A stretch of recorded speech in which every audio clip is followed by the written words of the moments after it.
दोस्तों, कैसे हैं आप सब। मैं बिल्कुल ठीक हूँ। राधा की संसार में आप सभी का स्वागत है। दोस्तों, आज है नवरात्रि का तीसरा दिन और ये तीसरे दिन में आप ठाकुर जी को मतलब माता रानी को कौन सा रंग का पोशाक धारण कराएंगे, क्या फूल अर्पण करेंगे, क्या भोग अर्पण करेंगे, माता रानी का स्तुति स्तव क्या करेंगे, माता रानी का बीज मंत्र क्या है, माता रानी का रूप का नाम क्या है और माता रानी इस रूप की कथा क्या है, इसके विषय में आज ये वीडियो है। आप लोग मेरे चैनल में अगर नए हैं तो चैनल को सब्सक्राइब कर लीजिए और अच्छा लगेगा वीडियो तो लाइक शेयर कर दीजिएगा। तो चलिए, जो बताने के लिए वीडियो बना रहे हैं वो है कि माता रानी का जो नवरात्रि का तीसरा दिन का पूजा है, तीसरा दिन के पूजा में माता रानी का नाम क्या है, माता रानी को किस रूप से पूजा जाता है। तो तीसरा दिन का पूजा का माता रानी का नाम है माँ चंद्रघंटा। माँ चंद्रघंटा को कौन सा रंग का फूल पसंद है? माँ चंद्रघंटा को लाल या पीले रंग का फूल पसंद है। कमल फूल अति प्रिय है, तो माता रानी को आप कमल फूल अर्पण कर सकते हैं। माता रानी को लाल रंग का पोशाक धारण कराए। माता रानी को लाल रंग का पोशाक पसंद है और खुद भी लाल रंग का पोशाक धारण करके पूजन करें। माता रानी को भोग में दूध से बने मिठाई का भोग लगाए अवश्य, फल के साथ दूध से बना मिठाई, सफेद रंग का मिठाई या दूध से बना मिठाई जो भी हो, दूध का खीर बनाए, उसमें ड्राई फ्रूट्स डाले, दूध का खीर या जैसे मखाना का खीर, दूध का खीर बनाए और उसमें ड्राई फ्रूट डाल करके आप दूध का खीर बनाए और फिर खीर बना के माता रानी को भोग चढ़ाए। अब आते हैं कि माता रानी का बीज मंत्र क्या है, उसके बाद आएगा माता रानी का कथा क्या है। वीडियो को अंत तक देखते रहिए बिना स्किप किए, क्योंकि बहुत इंपॉर्टेंट वीडियो और कथा सुना रहे हैं। जो नवरात्रि पूजन कर रहे हैं, व्रत कर रहे हैं या नहीं भी कर रहे हैं, उनके लिए भी ये जो कथा है सुनना बहुत जरूरी है। अपने घर में दीपक जला के माता रानी का विग्रह के सामने या माता रानी का चित्रपट के सामने बैठ के माता रानी के चरणों में फूल अर्पण करके आप कथा कम से कम सुनिए, अगर आप व्रत नहीं भी कर रहे तो। और जो व्रत कर रहे हैं उनको तो कथा सुनना आवश्यक है। तो आप भी बताते हैं कि माता रानी का बीज मंत्र क्या है। माता रानी का बीज मंत्र है ऐं श्रीं शक्तये नमः। क्या है, फिर से बता रहे, ऐं श्रीं शक्तये नमः। ये बीज मंत्र बोल के आप कमलगट्टा का माला हो, रुद्राक्ष का माला हो, लेकर के आप क्या कीजिए, 108 बार माता रानी के सामने जप कीजिए। आपके पास अगर माला जप नहीं करते तो आप अपना कर माला से भी जप करके 108 बार ये मंत्र का तीसरा दिन का पूजा में आप अवश्य जपिए। बीज मंत्र क्या है? ऐं श्रीं शक्तये नमः। ये बीज मंत्र आपको जरूर से जरूर जप करना। ये बीज मंत्र जप करने से क्या होगा, आपको ज्ञान, शक्ति और साहस का वरदान मिलेगा। माता रानी से ज्ञान मिलेगा, शक्ति मिलेगा, साहसी होने का वरदान मिलेगा। क्योंकि बिना साहस के जगत में, संसार में कुछ नहीं कर सकते आप। भक्ति करेंगे उसके लिए भी साहस चाहिए, संसार करेंगे कुछ भी चाहिए उसके लिए साहस होना, निर्भीक होना जरूरी होता है। तो आपको निर्भीकता का वरदान प्राप्त करने के लिए माता चंद्रघंटा का ये बीज मंत्र अवश्य से अवश्य जप करना चाहिए।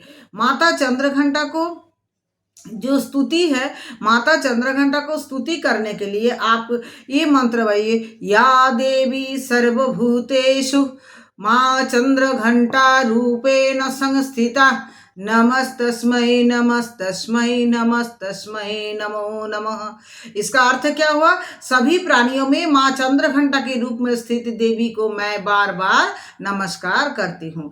अन्य जो महत्वपूर्ण मंत्र है वो मंत्र है ओम देवी चंद्रघंटाय नमः, पिंडज प्रचारूढ़ा चंडकोपास्त्र कोई युक्ता माँ चंद्रघंटाय नमः। ये मंत्र करके आपको मंत्र जप करना चाहिए।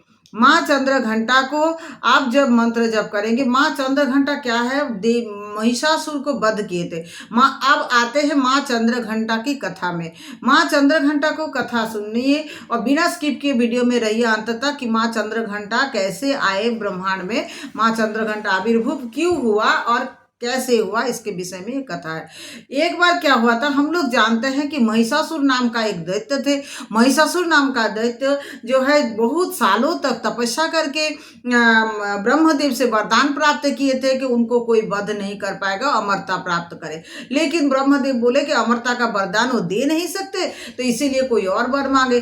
तब सोचे कि देवता में, असुरों में कोई मुझे, नर में, कोई दुनिया में, कोई पशु पक्षी, कोई कोई मुझे ना मार सके, ऐसा मुझे वरदान दीजिए। तो ब्रह्मदेव ने बोला कि ठीक है, तो तुमको वही वरदान दिया जाता है। तो उसके बाद ब्रह्मदेव ने वरदान दे दिया कि तुमको जो है कोई देवता, कोई असुर, कोई नर, कोई पशु पक्षी तुमको वध नहीं कर पाएगा, कभी तुम नहीं मरोगे। तो ये जो वरदान, कोई किसी से तुम ऐसे नहीं मरोगे।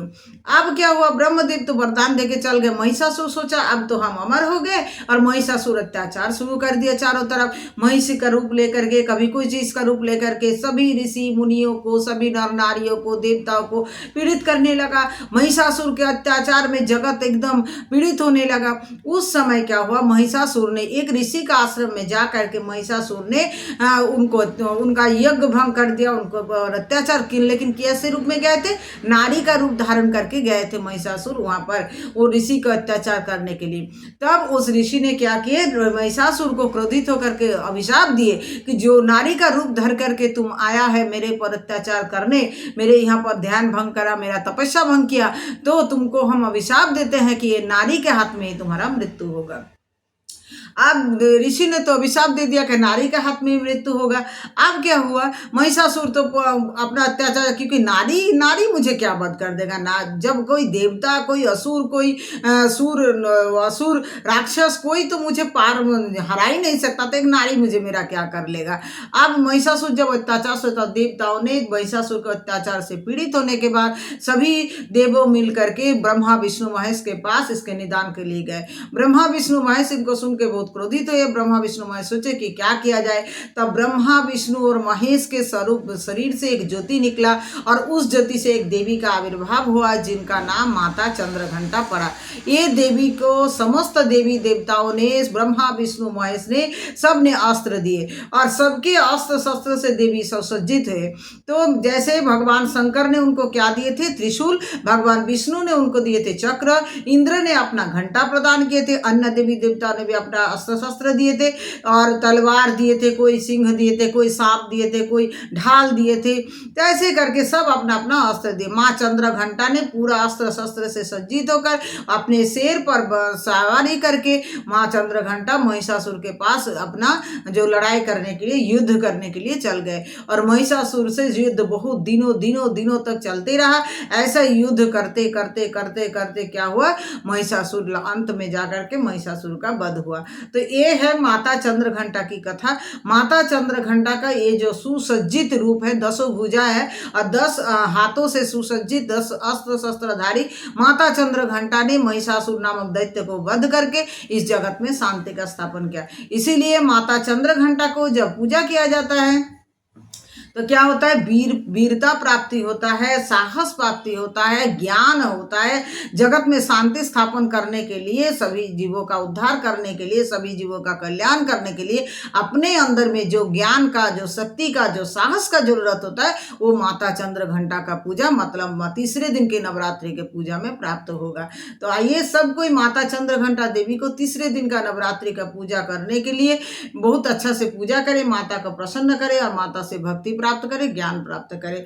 तो ये जो वीडियो है आप लोगों को कैसा लगा, इस वीडियो में जो बीज मंत्र दिया गया है उस बीज मंत्र को अवश्य से 108 बार जप कीजिएगा। अगर याद नहीं रहता तो वीडियो को आप लोग जो है रिप्ले कर करके कागज में लिख लीजिए, और लिख के आप लोग इसे चंद्रघंटा माता की पूजा करते समय, नवरात्रि की पूजा करते समय आप लोग इस बीज मंत्र को जरूर बोलिए, कथा सुनिए, और जो है मेन पाठ, जो सप्तशती का पाठ अवश्य करना चाहिए। एक एक अध्याय या 2-2 अध्याय करके पाठ कीजिए अब सुबह शाम, तो आपका अच्छा से 9 दिनों में पूरा सप्तशती पाठ जो है पाठ कंप्लीट हो जाएगा। राधे राधे, खुश रहिए, प्रसन्न रहिए, आनंदित रहिए। जय श्री राधे, हरि बोल, माता रानी की जय, माता रानी की जय, हरि बोल, हरि बोल, हरि बोल, जय श्री राधे।